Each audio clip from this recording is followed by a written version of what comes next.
Welcome back to the Are You in the Book podcast. My name is Eric Wilbenaw, the president of the Baseball Bluebook, and today we are excited to be joined with head coach Michael Draghi from Westmoreland Community College. Coach, how are you today? Doing well today, Eric. How are you? Man, I'm doing fantastic. Excited to get into this and learn a little bit more about Westmoreland. But before we begin, I encourage everyone, if you're listening to this on either Apple or Spotify, make sure that you're following and subscribing to the channel. We are releasing new episodes every single week, so don't want you to miss out on each and every one of them. If you're on YouTube, please subscribe and follow us as well. We appreciate it. It helps us with our algorithm. We want to get this out to as many parents, players, and other coaches across the country. So we are excited to be joined with Coach Draghi today. And Coach and I, we've started to build a little relationship because I got Coach in the app, and he is certainly in the book now, as we say, with this being the Are You in the Book podcast. So, Coach, it's great to get to talk to you about the baseball program rather than technology. And so, why don't you do a quick introduction and tell us a little bit about yourself and kind of how you got to where you are today? Well, I guess I would start with, well, first of all, thank you. And after our conversation last Friday, this really, the Baseball Blue Book thing is a really exciting thing. I think that you're doing. You're providing such a great service for future players, coaches, and parents. So that I'm very excited about this. So I'm really happy to be involved. But I guess I would start with I'm a Southwestern Pennsylvania guy. Graduated from Greensburg-Salem High School, 1979. Had a strong desire to play college baseball and receive a degree in education, and took it through some connections. I found my way to Northwest Oklahoma State University, where I probably spent 5 of the better years of my life, especially academically and athletically. I was not a very good player. I was just a very average guy to maybe even below average. But I was fortunate to be in a good situation with some wonderful people at Northwest Oklahoma State, and as far as coaches and teammates and so forth. And after graduating from Westmoreland, made my way back home and started a 32-year teaching career at Franklin Regional School District in Murraysville, Pennsylvania. And also around that same time, Westmoreland County Community College started their baseball program.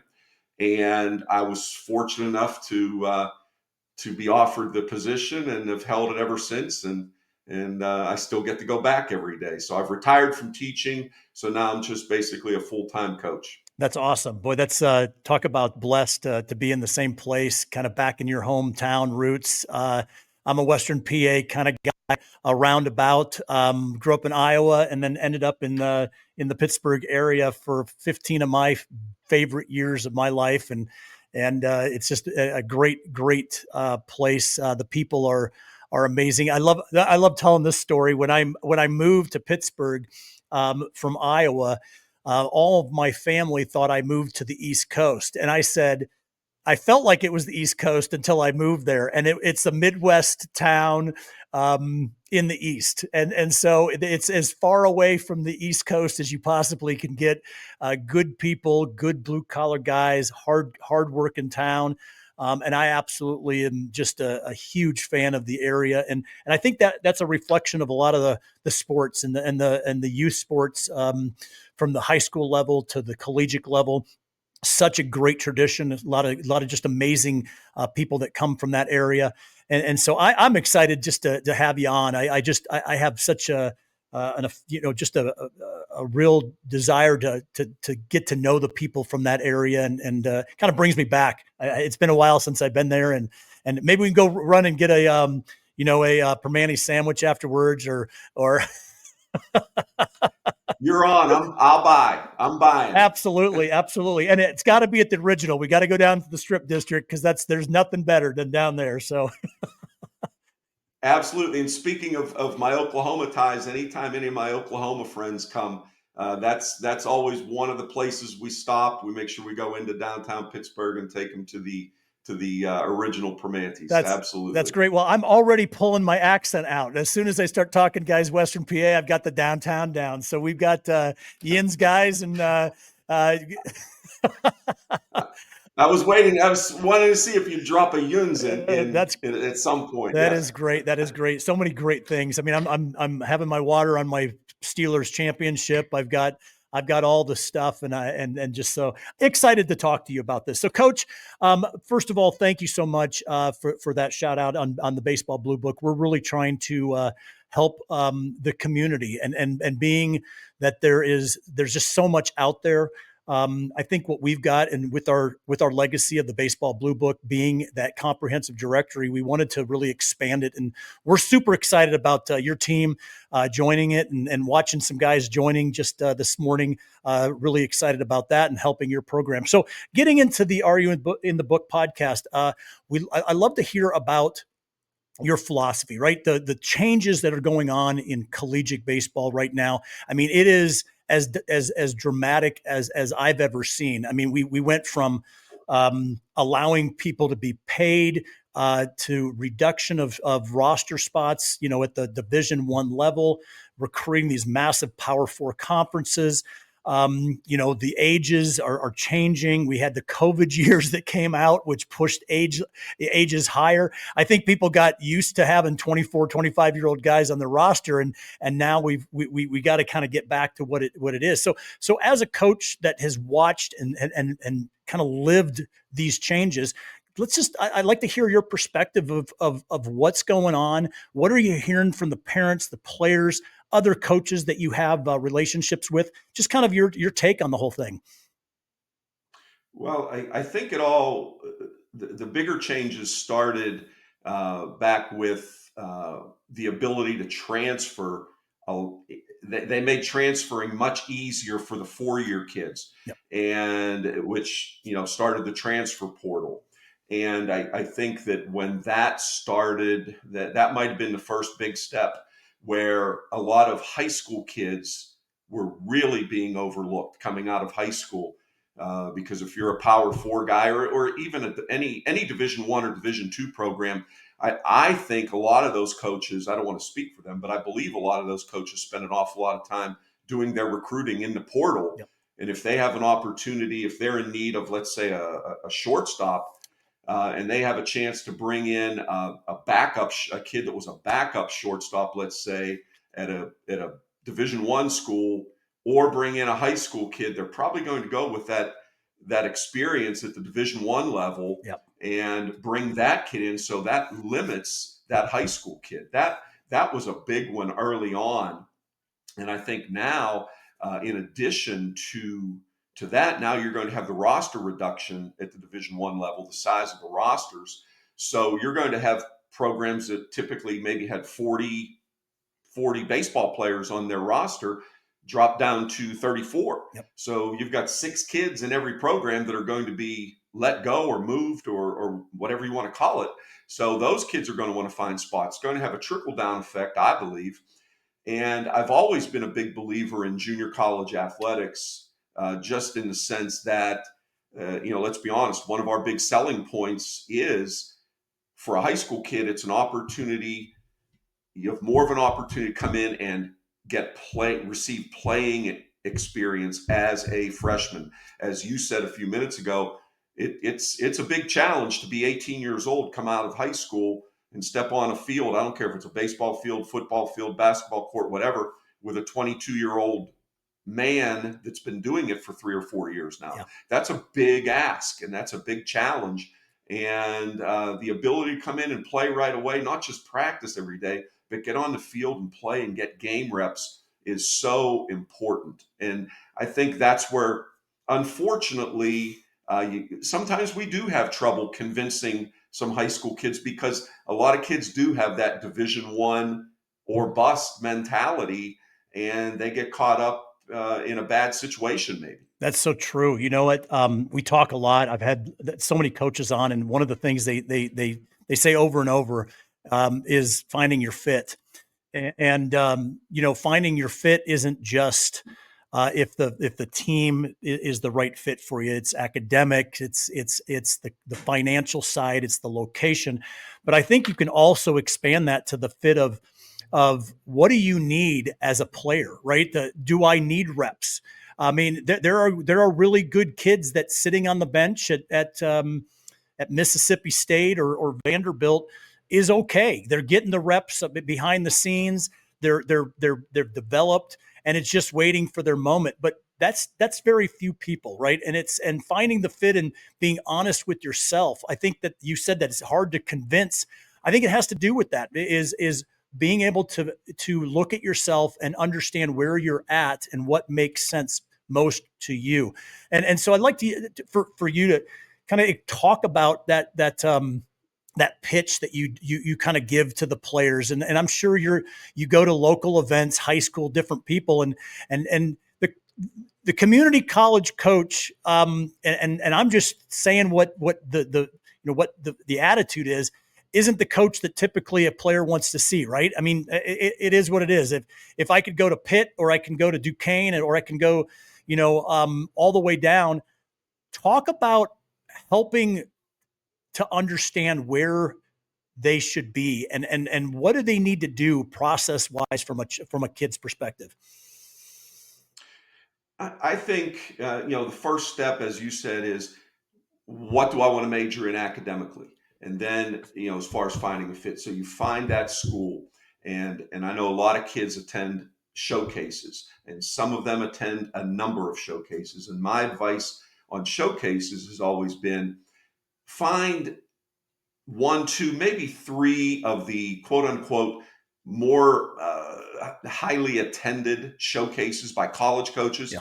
Those are the ones you want to get to get your name out and be in front of college coaches but then again, a showcase is a situation where as an infielder, you're going to go, you're going to run 60, you're going to go to shortstop, you're going to take 8 or 10 ground balls, you're going to take 10, 15 swings, and that's going to be the evaluation. Yep. And then I think a big thing is developing relationships with players and coaches on both sides. I think we both bear responsibility. I think players have the responsibility to reach out to coaches, because everybody kind of knows who the maybe the blue chip guys are, that are not miss guys, the Division I guys, all that.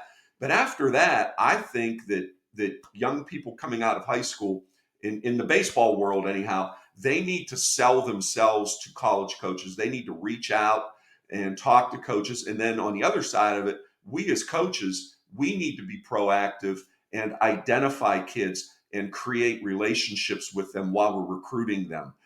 As a junior college guy, I just feel that if I reach out to a kid, that's great, but it needs to be repetitive and it needs to be meaningful to where that young man and I are going to develop a relationship, and he's going to feel comfortable in wanting to come and be a part of our program because he's had an opportunity to get to know me a little bit. I've had a chance to get to know him a little bit, and he maybe comes in and watches a practice, meets some of our players, and it kind of solidifies things. And it's all about for me, it's all about creating relationships with guys. That's great. But I think players need to be proactive. No, absolutely. I think that's absolutely right. And proactive doesn't mean go and find a recruiting service and they send out these mass emails. It's getting to know these coaches. And go ahead. Well, no, and on the other end of that, when we have players in our program that are entering their second year with us, I have some conversations with them all the time. Hey, are you planning to play at a 4-year school? If so, here's what you need to do. Yeah. I'm not going to do it for you, but I encourage them, send whatever school, send that coach an email, make it short and make it sweet. Don't overburden him with, make it look like a long, lengthy email. Just get out there, your name, where you go to school, who you play for, and what you're looking for, and then let me know, and I will follow that up with that coach with a phone call. And we're in a good situation here, just based on the fact that we've been here for 32 years, and our coaching staff has been relatively the same for a majority of that time period, where we have really good relationships with not just the four-year schools in and around Pennsylvania, but virtually across the country. That's awesome. We can get on our phone and send text messages to a lot of different coaches that we have really good relationships with. Coach, you just brought up something that I think is so important that parents, you really need to understand, players as well. The community college, the JUCO level, in my opinion, is the best of everything. You get an opportunity to get in there, play right away, but you also have coaches that are now your recruiters. They're helping you. The coach, you're on both sides. You are doing the recruiting, and then you're also assisting and helping these players. You know them. And I think that that's something that gets kind of glazed over from this whole journey in playing at the level. If you're not getting called or getting responses back from those preferred schools, I always say it's the poster schools, right? It's the schools, you put the Vanderbilts and the Tennessees and the Florida States on your wall. If they're not getting back to you, man, the best thing to do is check out the local community colleges, the guys that put together really good programs. I think you bring up a really good point too, Coach. Longevity is very, very important, right? Players want to know if the coach that recruited them is going to be there. And in baseball, man, it changes a lot. There's about 30 to 40% turnover in the baseball world. Coach, you talked about showcases. Do you have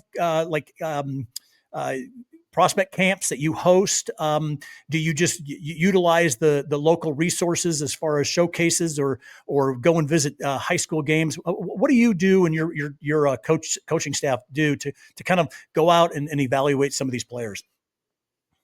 On a regular basis, we have never really ourselves hosted any showcases. There have been some showcases at our field that some other people have run, but we're pretty fortunate in this area that there are a few really good showcases that go on. And anytime a parent, and it's usually a parent that will reach out to me and ask, "Hey, are there any good showcases that my son should attend?" And in my mind, I know the couple of those showcases that I would recommend, that I would have kids go to, because I know that they're highly attended by college coaches, and that's going to be their opportunity to get their abilities out there that day and their contact information and all those things. So I do recommend a few different ones in this area. I don't know if I would. Yeah, go ahead. If you would want me to mention. Yeah. Well, one of the best ones in my book is run by a guy by the name of Eddie Santa.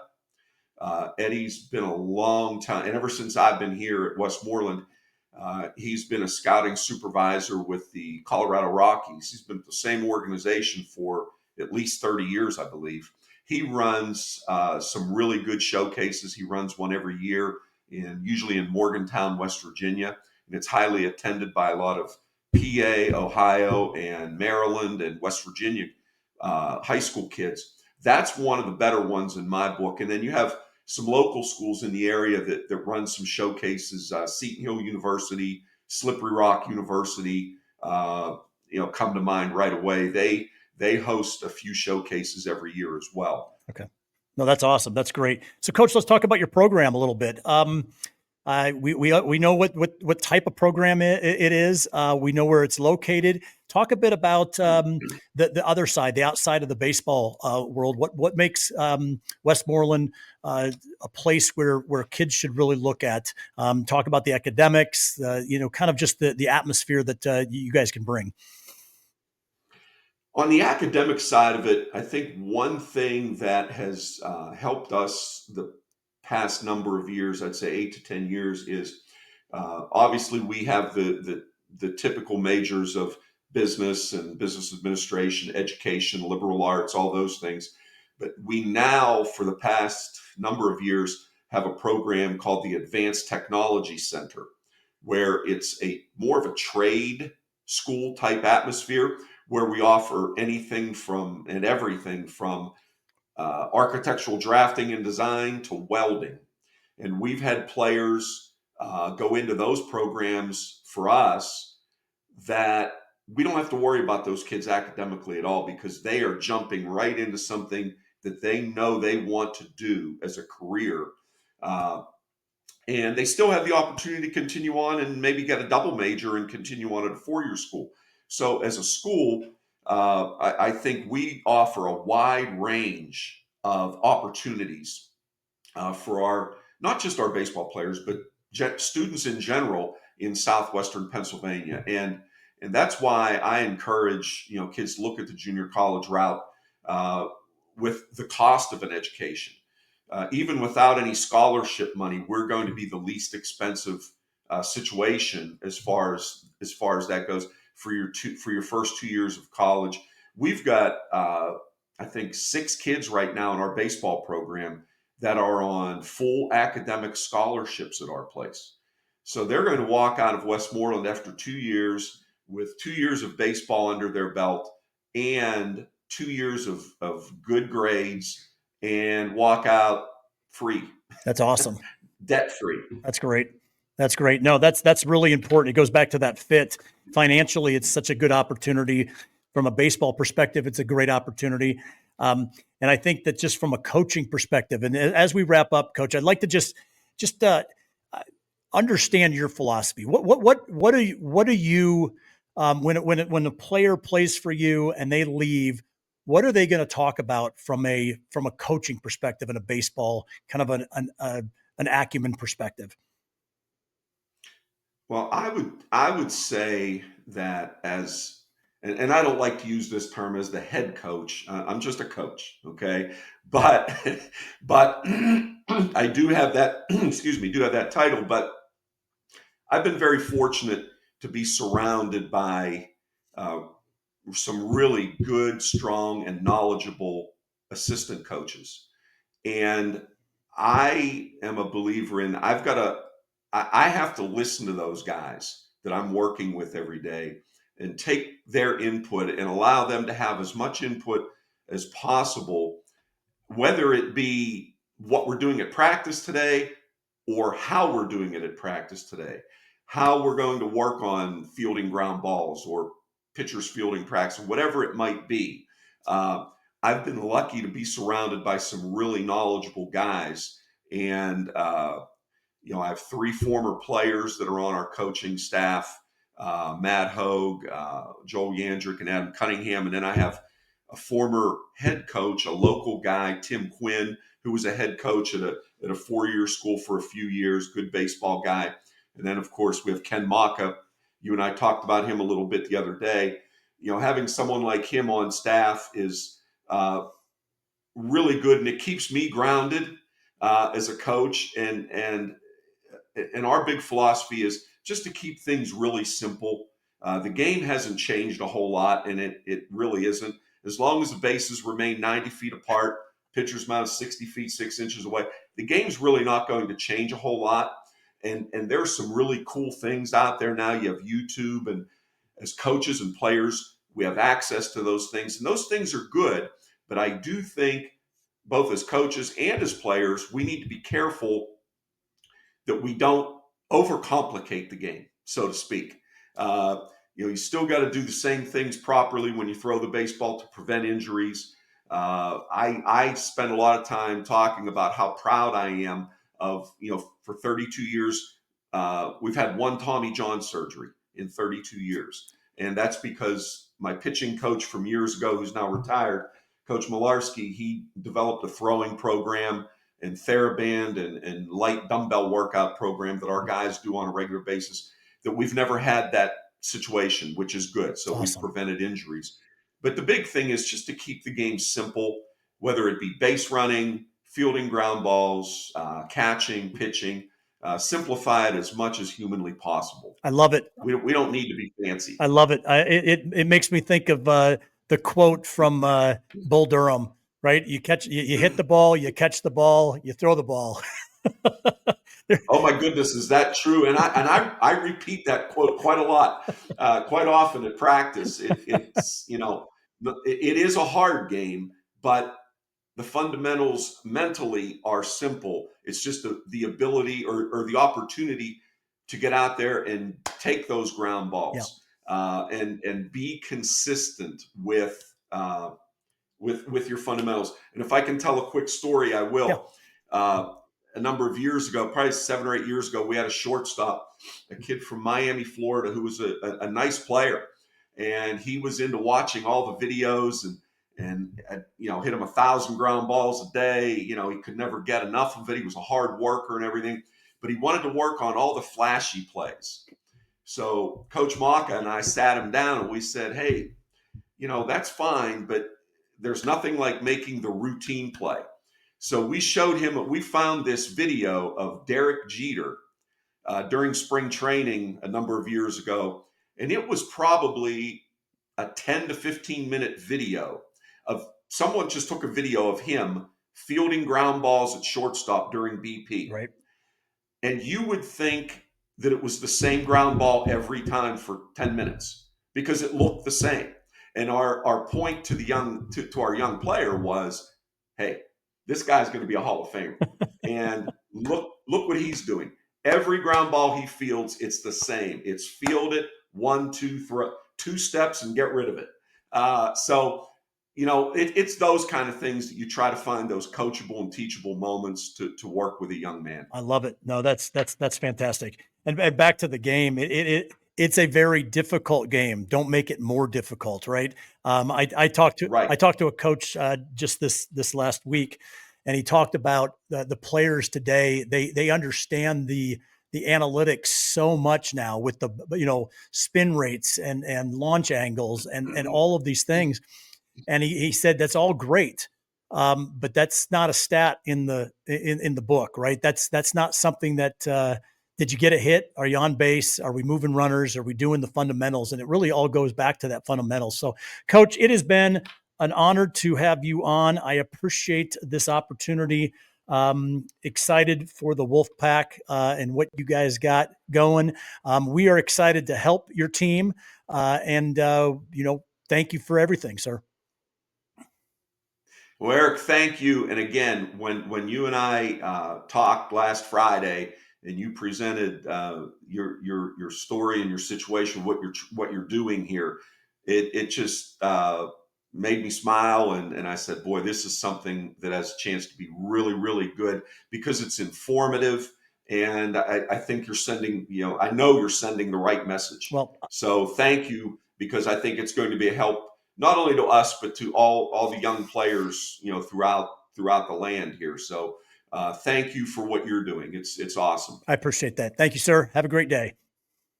All right. Thanks, Eric. Bye now.